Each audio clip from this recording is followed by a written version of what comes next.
What if I told you that one of Hollywood's brightest stars was silenced? You! You are still dangerous. You can be my wingman anytime. If I was to say to you, girl, we couldn't get much higher. Yeah, I'm kind of blacklisted. I haven't gotten a studio job in 15 years. So you feel in a way that you are banned from the... No, not in a way. You are. Yeah, I think. Not by scandal, not by failure, but by something far more calculated. This is the story of Val Kilmer, a man who went from Top Gun to persona non grata, a man who some say was blacklisted, buried by an industry that once worshipped him, and maybe, just maybe, he knew too much. Before we begin, if you crave real Hollywood truth, celebrity drama, and untold stories they don't want you to hear, hit that subscribe button. Because what you're about to see, they won't show you this in the tabloids. Before he was the brooding Iceman or the wild-eyed Jim Morrison, Val Kilmer was just a boy from California, wrestling with grief. Born in 1959, he was raised in Los Angeles, where early loss shaped his quiet intensity. When Val was just 8, his older brother Wesley died in a tragic accident, a loss that would echo throughout his life. Val's escape from that grief: the arts. At 17, he entered Juilliard, one of the most prestigious drama schools in the world, where he quickly earned a reputation for his raw talent and unrelenting passion. This was just the beginning. With the world at his feet, Val left Juilliard early and headed to Hollywood. His debut role in Top Secret, 1984, made a splash, but it was his next films, Top Gun and The Doors, that cemented his place as a Hollywood powerhouse. Val Kilmer wasn't just a movie star, he was the movie star. Trained at Juilliard, youngest actor ever accepted, a force of nature.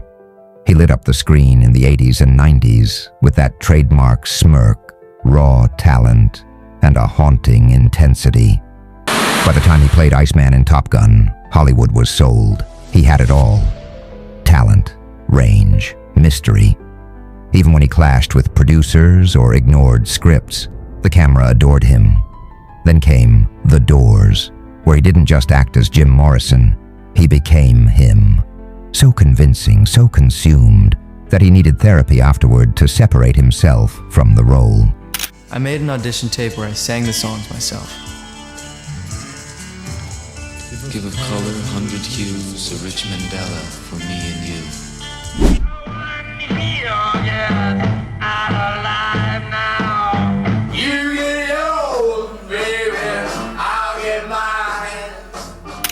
He was fearless, but in Hollywood, fearless can be dangerous.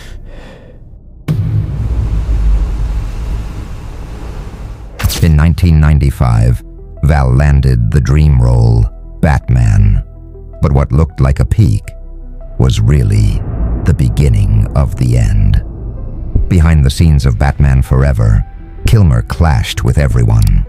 Director Joel Schumacher called him childish, psychotic, and impossible to work with.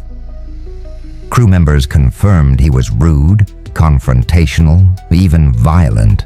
There were stories of him refusing to speak to people for days.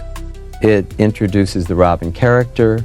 There's a love story with Val. They have two great villains in this movie and a lot of fun. I'm sorry that he can't see. I'm sorry that all of the hard work and energy, the beautiful sets, the costumes, the jokes, the choreography disturbs him so much. I'm sorry that he finds our film disgraceful.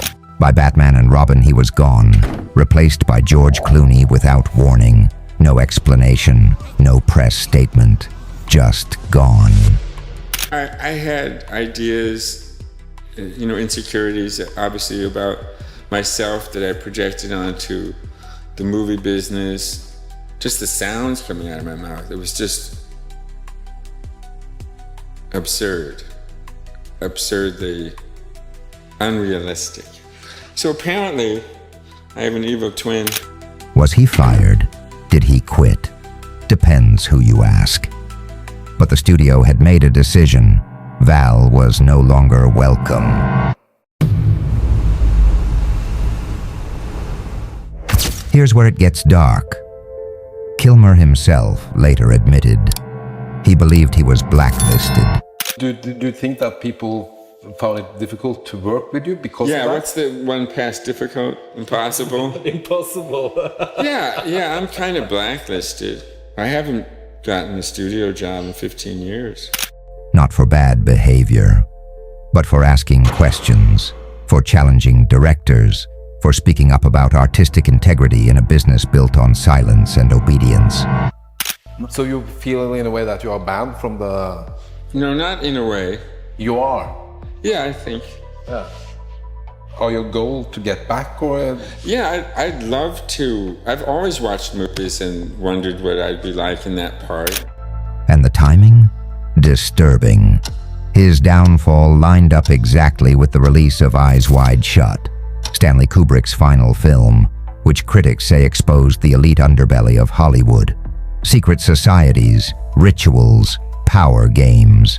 Oh, it's well known that the cut presented a few days before Kubrick's death was too jarring for executives that they cut 25 minutes out without Kubrick there to oppose the decision. This left many storylines seemingly unresolved, so we're not really sure if the story is actually what was intended. Was Val punished because he refused to play the game? Some believe yes, others say it's all coincidence. But his vanishing from A-list roles was sudden. Dumb actor. But I did complain quite a bit when I was younger. I didn't appreciate the business that afforded me the lifestyle that I very quickly enjoyed. Very quickly. I starred in my first movie. I was the lead in the first play I did professionally. And now that I don't have that privilege, I wish that I loved more. I want to be a better person. I try to figure that out every day and of being more great. One of the most infamous productions of his career, The Island of Dr. Moreau. Kilmer was reportedly out of control, fighting with directors, showing up late, changing lines. He even allegedly burned a cameraman with a cigarette. The director was fired. Brando refused to work with Kilmer. The film was a mess. Critics called it unwatchable. Kilmer's reputation ruined. This wasn't just one bad film. It was the moment studios started whispering, "Don't hire Val." And whispers in Hollywood, they travel fast. If you get back, will you behave in another way or? Yes. Yeah. In the way that gets me hired again. I was very outspoken about very specific things about the art. But it's a business. And I acted like it wasn't.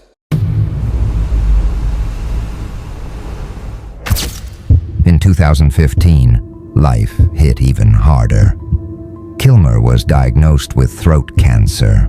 The man who once commanded audiences with his voice now spoke through a hole in his throat. He kept it quiet. But eventually, he opened up in his powerful documentary, Val. Some bits are better than others, but I am still improving, so yes, of course I intend to work until I'm 150 years. I want to play the oldest man on earth. Through decades of self-shot footage, he told his story. On his terms, he returned to Top Gun in 2022 for a brief but unforgettable scene. And for a moment, Val was back. The Iceman had one last flight, but even that return sparked rumors. Was it AI? A deepfake? Had Val already passed? Some fans claim to remember obituaries from years ago. The Mandela effect theories exploded. I could have sworn he died in 2019. Didn't he? It's the last time you were going to see Val Kilmer on screen. And I remember he looked so frail and ill in Top Gun Maverick. And I swear I remember them announcing that he died either a couple months before or a couple months after the movie came out. I cannot be the only person that remembers this. Do any of you remember Val Kilmer dying back when Top Gun Maverick came out? Val Kilmer's net worth at his death, just $10 million. A man whose films made over $3.7 billion worldwide. But Kilmer's final act hadn't played out yet. On April 1st, 2025, the world bid farewell to Val Kilmer. At 65, he passed away in Los Angeles, the city where his journey began. The cause? Pneumonia. But the roots ran deeper. Complications from a decade-long battle with throat cancer, respiratory failure, and the lingering effects of treatments that had silenced his once powerful voice. His death sent ripples through Hollywood. Tom Cruise led a moment of silence at CinemaCon. Tributes poured in from co-stars, directors, and fans, all mourning the loss of a true artist. So what really happened to Val Kilmer? Was he too difficult, too honest, or just too powerful for a system built on control? Maybe we'll never know. But one thing is clear, his voice may have been silenced, but his truth still echoes. If you believe stories like this deserve to be heard, hit that like button, subscribe, and drop a comment below. Because next time, we're diving deeper into another fallen legend whose story was never truly told. Until then, stay curious,